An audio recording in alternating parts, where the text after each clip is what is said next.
In Solo Leveling, after a colossal gate appeared in the sky, the people of Seoul were urged to evacuate immediately before disaster. Meanwhile, at Sung Jinwoo's home, Gina asked her mother if they should leave with everyone else. Her mother calmly replied that if the city was destined to become a battlefield, there wasn't much they could do. Gina, clearly frustrated, and argued that she was about to start college next year. She had so many dreams ahead of her, and she refused to let her life end before it had truly begun. Her mother smiled and said that Jinwoo would protect them, just as their father always had.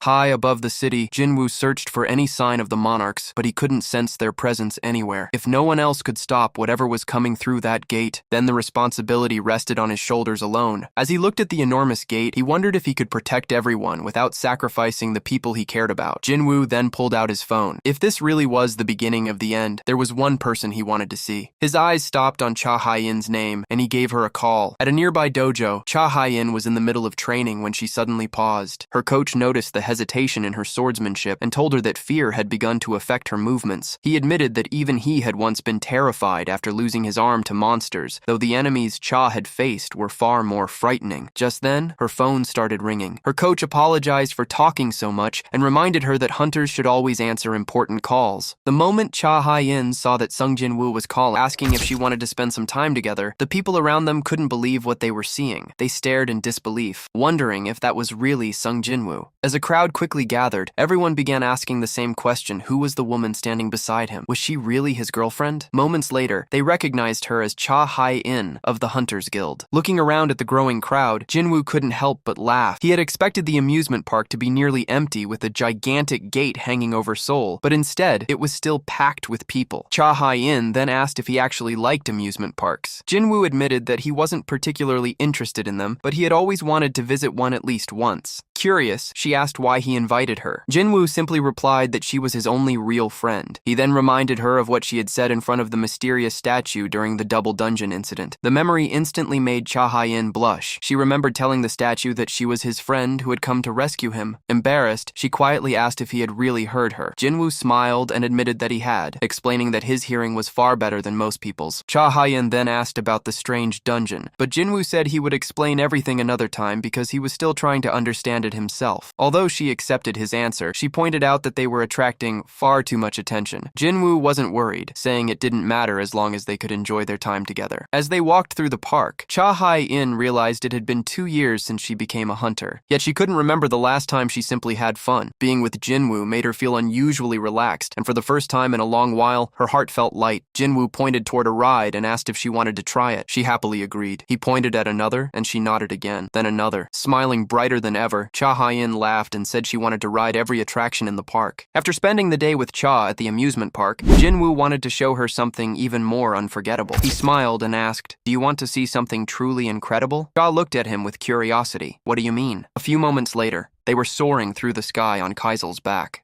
The city glittered far below as clouds drifted around them. Jinwoo glanced at her and asked, "So, what do you think?" Cha couldn't stop smiling. The breathtaking view was amazing. What made her happiest was simply sharing the moment with him. Then she asked, "If you could do this all along, why did we even go to the amusement park?" Jinwoo gave a faint smile. "Because that's where the gate appeared, one my father disappeared into." For a brief moment, Cha noticed the sadness hidden behind his calm expression. She quietly moved closer, gently held onto his arm. She didn't need to say anything. After a short silence, Jinwoo spoke again. "We're not finished yet. There's one more place I want to show you." As the sun slipped below the horizon, countless stars lit up the night sky. Far away from the city's noise, the two of them sat together, watching meteors streak across the heavens. Cha admired the dazzling stars before turning toward Jinwoo. She saw him gazing into the sky, his eyes carrying both painful memories and quiet longing. Without a word, she gently rested her head on his shoulder. In that peaceful moment, neither of them wanted the night to come to an end.